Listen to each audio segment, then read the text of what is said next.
వసుదేవసుతం దేవం కంసచాణూరమర్దనం దేవకీ పరమానందం కృష్ణం వందే జగద్గురుం.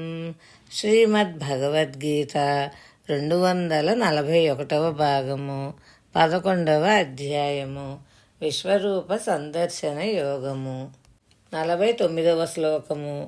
మాతే వ్యథా మాచ విమూఢభావో దృష్ట్వా రూపం ఘోరమీదృంమమేదం వ్యపేతభిః ప్రీతమనః పునస్త్వం తదేవ మే రూపమిదం ప్రపశ్య. ఈ విధమైన నా ఈ భయంకర రూపమును చూచి నీవు ఎట్టి వ్యధకును మోహమునకును గురి కావలదు. భయమును వీడి ప్రసన్న చిత్తుడవై శంఖ చక్ర గదా పద్మములతో వెలసిల్లుతున్న నా చతుర్భుజ రూపమును మరలా చూడుము అని భగవానుడు చెప్తున్నారు. అర్జున, మహాభయంకరంగా ఉన్న నా విశ్వరూపాన్ని చూసి నువ్వు భయపడకు, బాధపడకు, గందరగోళపడకు. భయం వదిలి నువ్వు కోరుకున్న ఆ చతుర్భుజ రూపాన్ని మళ్ళీ దర్శించి మనస్సుని ప్రీతితో నింపుకో అని చెప్తున్నారు. 50వ శ్లోకము.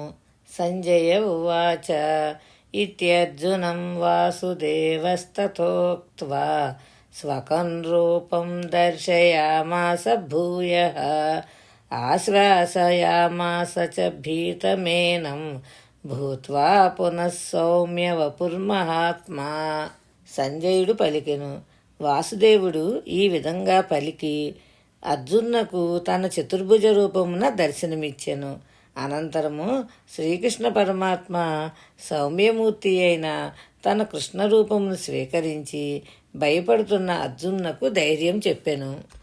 ఓ ధృతరాష్ట్ర మహారాజా, విశ్వవ్యాపి అయి ఉండి కూడా వసుదేవపుత్రుడై జన్మించిన శ్రీకృష్ణుడు ఇలా మాట్లాడుతూనే సౌమ్య స్వరూపంగా మారిపోయి ఆనాడు వసుదేవుడికి కారాగారంలో చూపించినట్లుగా ఇప్పుడు కూడా తన ప్రసన్న చతుర్భుజ స్వరూపాన్ని చూపించి భయంతో వణుకుతున్న అర్జునుణ్ణి ఓదార్చాడు.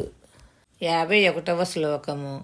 అర్జున ఉవాచ దృష్ట్వేదం మానుషం రూపం తవ సౌమ్యం జనార్దన ఇదానీమస్మి సంవృత్తః సచేతః ప్రకృతిం గతః.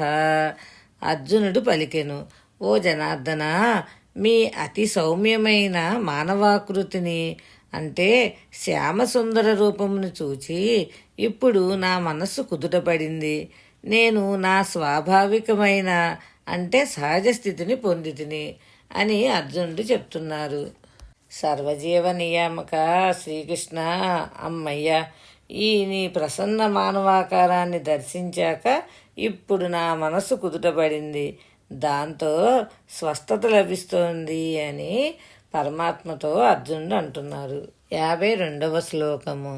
శ్రీ భగవానువాచ సుదుర్ధర్షమిదం రూపం దృష్టవానసి యన్మమ దేవా అప్యస్య రూపస్య నిత్యం దర్శనకాంక్షిణః.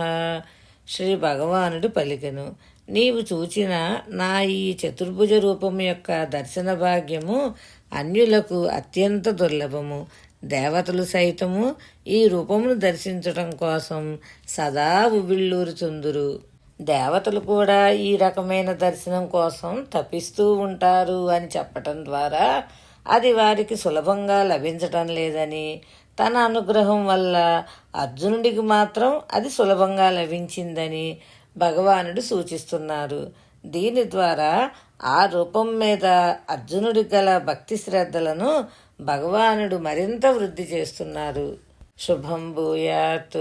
శ్రీకృష్ణ చరణారవిందార్పణమస్తు. భగవద్ అనుగ్రహంతో మరికొంత భాగం రేపు తెలుసుకుందాం.